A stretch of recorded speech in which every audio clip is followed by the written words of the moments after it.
Welcome back. Today I'm taking on Lisbon, Portugal to see if you can really live here on a tiny budget. I'll break down every euro I spent over 30 days. Rent, food, transport, everything. This is your no-fluff 2025 guide to living cheap in Lisbon. I'll show you my real numbers, my best hacks, and what it actually takes to make it work. Ready to see if Lisbon is as affordable as everyone claims? Hit that like button, subscribe, and let's dive in. Enough talk. Let's get into the challenge. Can you really live cheap in Lisbon? Let's find out. First up, housing. If you're moving to Lisbon, you've probably heard the horror stories about rent prices.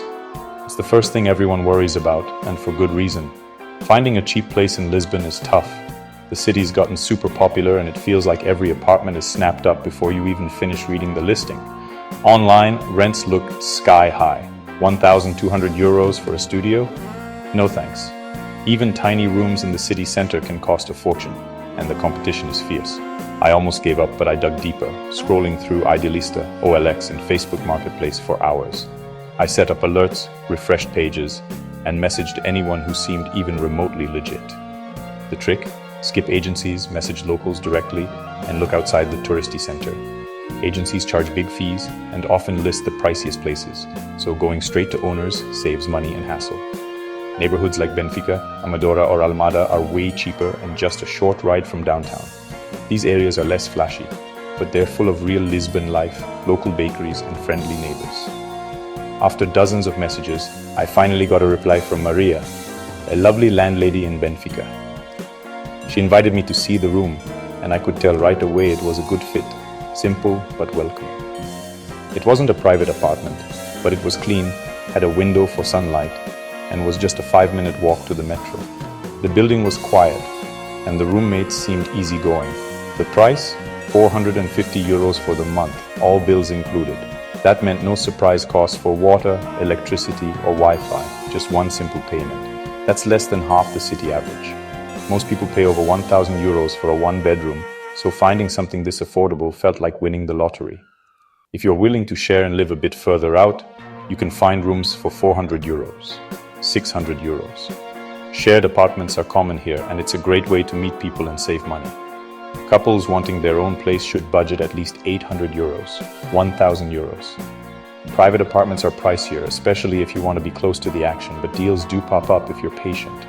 My advice, be patient, learn a little Portuguese, and don't get stuck in the city center. Even just a few words can help you connect with landlords and show you're serious. Finding this room saved my budget and proved it's possible to live affordably in Lisbon. It took persistence, flexibility, and a bit of luck, but it was worth it. So housing, check. Now let's see how cheap you can eat here. Because after rent, food is the next big challenge for living well on a budget in Lisbon. Next challenge, food. Lisbon is famous for its delicious cuisine, but could I really eat well here without blowing my budget? I set myself a strict goal, spend no more than 5 euros a day on food, and see if I could still enjoy the flavors of the city. Could I eat well for under 7 euros a day? I wanted to prove that you don't need a big wallet to eat like a local. So I started by exploring the city's street food markets, where you can find homemade meals for just a few euros. I hit Pingo Doce with a strict list: local, seasonal produce, cheap carbs, and budget-friendly protein. Planning ahead was key. I made sure to write down exactly what I needed so I wouldn't be tempted by pricier, unnecessary items. Fresh fruits and veggies were a steal. Lisbon's markets are packed with colorful produce, and sticking to what's in season meant I got the best prices and the freshest flavors. Tomatoes, oranges, and leafy greens were always on my list. I skipped imported stuff and stuck to Portuguese basics. Local olive oil, cheese, and bread are not only cheaper, but they taste amazing. Supporting local producers also made me feel more connected to the city. Buying meat and fish at the counter, not pre-packaged, saved even more. I could choose exactly how much I needed, and the staff often gave tips on the best deals of the day. Sometimes I'd even get a little extra thrown in for free. My meals, lots of soups, rice, beans, sardines, and chicken stews. These are Portuguese staples, hearty, filling, and super affordable. I learned to cook big batches, so I always had leftovers for the next day. Eating out? Only with the Prato do Dia, the daily lunch special at local tascas. These spots are where locals eat, and the portions are generous.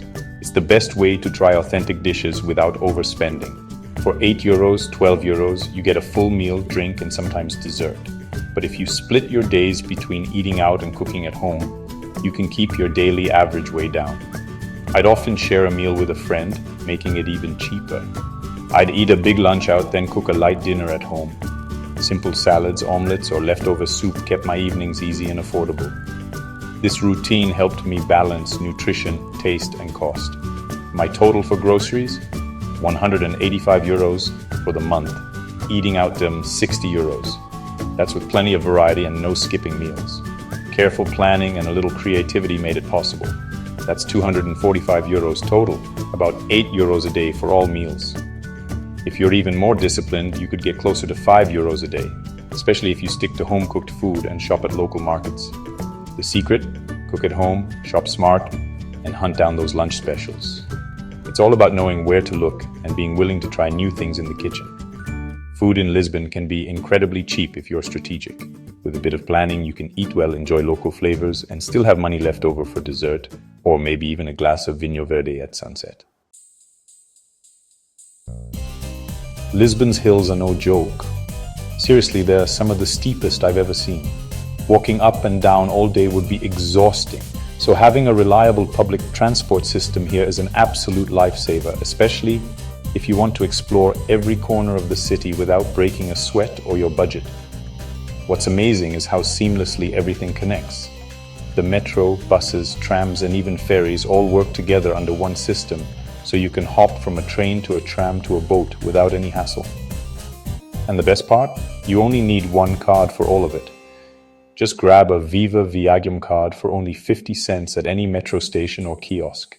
It's super easy to top up, and you can load it with single rides, day passes, or even zapping credit for pay-as-you-go trips. It's perfect for short stays, or if you want to try out different routes. But if you're staying longer, here's the real game changer, the Navegante monthly pass. For just €40, you get unlimited rides on every form of public transport in the entire Lisbon area. That means you can ride as much as you want. No worrying about running out of credit or counting trips. I use my pass every single day, taking the metro out to Benfica for football matches, hopping on trams through the winding streets of the old town, catching buses down to the beach for a sunset swim, and even riding ferries across the Tagus to explore Almada. It made getting around so easy and fun. Of course, sometimes you're out late or need to get somewhere fast, so I'd use Bolt or Uber for those nights when public transport had stopped running. Even then, I only spend about €25 on ride shares for the whole month, which is super reasonable. When you add it all up, my total transport cost for 30 days in Lisbon was just €65. That covered every metro, tram, bus, ferry, and even those late-night ride shares. It's honestly one of the best deals I found in any European city.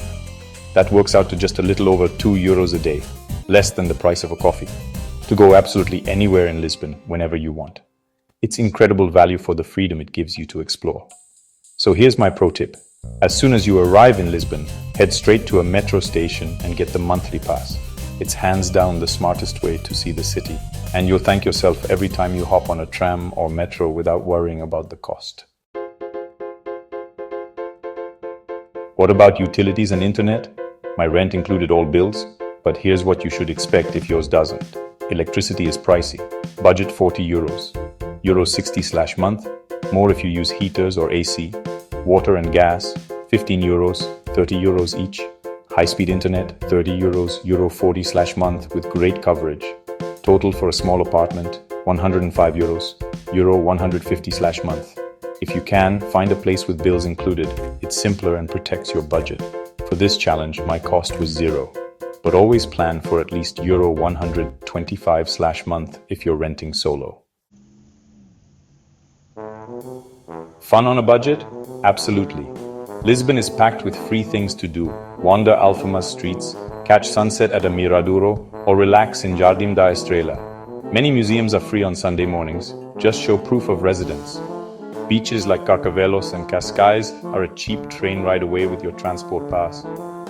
I found free fado music in Alfama, joined street festivals, and explored markets. My total entertainment spend? Just €30 for the month, mostly on cheap beers and coffee. Lisbon proves you don't need to spend big to have an amazing time. Don't forget healthcare, it's essential. If you're a resident, you can use Portugal's public system for a small fee. Tourists and non-EU citizens need private insurance. Don't risk it.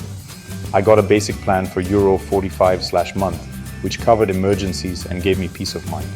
Private clinics are fast and modern, and you can get appointments quickly. I didn't need to use my insurance, but it was worth every cent for the security. My advice: budget 40 euros, Euro 60/month for health insurance. Never skip this step. Let's talk about the little extras. I spent 10 euros on toiletries, 15 euros on a SIM card, and 18 euros on laundry. 43 euros total. Money saving tips: drink tap water, it's safe. Order coffee at the counter for 1 euro, and learn a few Portuguese phrases to avoid tourist prices. Now, the grand total for 30 days in Lisbon: rent 450 euros, food 245 euros, transport 65 euros, utilities 0 euros, but budget 125 euros if not included, entertainment 30 euros, health insurance 45 euros, miscellaneous 43 euros, drumroll, my total 878 euros for the month. That's under 30 euros a day to live in a European capital. It's possible, with planning, sacrifice, and a few smart hacks. That's a wrap. 30 days in Lisbon for under 900 euros. I hope this breakdown helps you see that living your Lisbon dream is possible, even on a tight budget. Share your own tips or questions in the comments. If you found this helpful, hit like and subscribe for more travel challenges. Thanks for watching, and I'll see you in the next video. Total word count: approximately 1,718 words. Each scene lists the number of lines after editing.